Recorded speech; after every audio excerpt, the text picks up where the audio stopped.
Divorce is nothing if not change, and change often brings with it loss, and loss, the predictable stages of grief. There are 5 stages commonly referred to. Denial, the inability to face the emotional reality of your divorce. You feel a little numb. It hasn't set in yet. It doesn't feel real, is the way most people explain it and experience it. So you just think if you bury your head in the sand, it won't happen. If you don't move out of the house, this won't come to be. If you don't talk about it, nobody will know about it. Eventually, that denial wears off because the divorce keeps moving forward and things happen that make it seem real. And you realize you have to start dealing with it.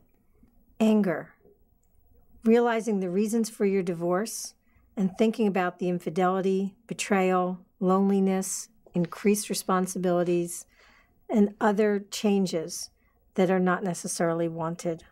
Why do I have to deal with this? Why me? Why are you leaving me? Why do I have to live with you? Why did we have to do this? Why did our dreams have to shatter this way?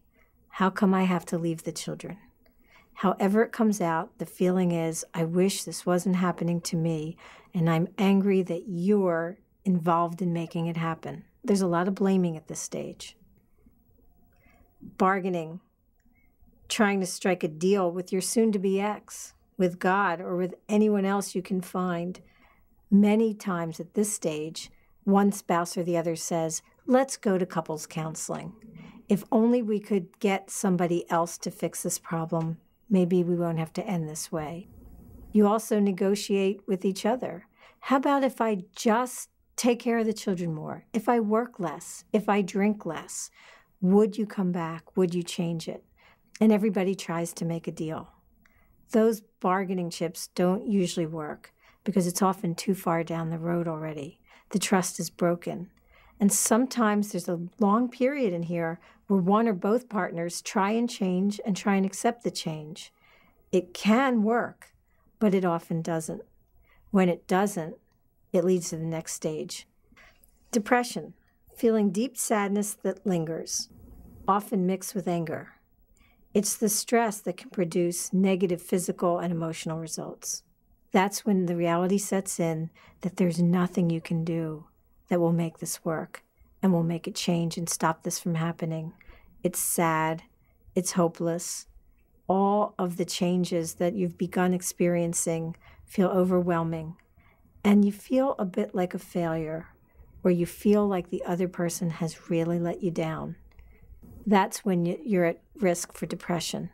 That's when you most need to start taking care of yourself, making sure that you're doing what you need to do to be healthy and to get the help you need, and always surround yourself with positive support. Finally, there's acceptance. Coming to terms with the divorce and focusing more and more on your new life. Whether you wanted this and you're glad you got it, or whether you didn't want it, but you're forced to go there, you start thinking that there can be positives that come out of this, that you can have new relationships, new lifestyles, a little bit more of what you wanted that you didn't have in your marriage, better relationships with your children, your friends, maybe even your ex. And that's when you come to accept that the future may be brighter after all, and you begin to look healthier, feel healthier, and head down the path toward your future. These stages of grief are common, but they're by no means universal. Not everyone goes through every stage, and people sometimes move from one stage to another, recycling back and drifting between the stages until they really have moved fully through the grief process. What helps most moving through this process is to surround yourself with supportive people, friends, family, even professionals, but the people who will listen to your side of what's happening and help you think about where you're headed next.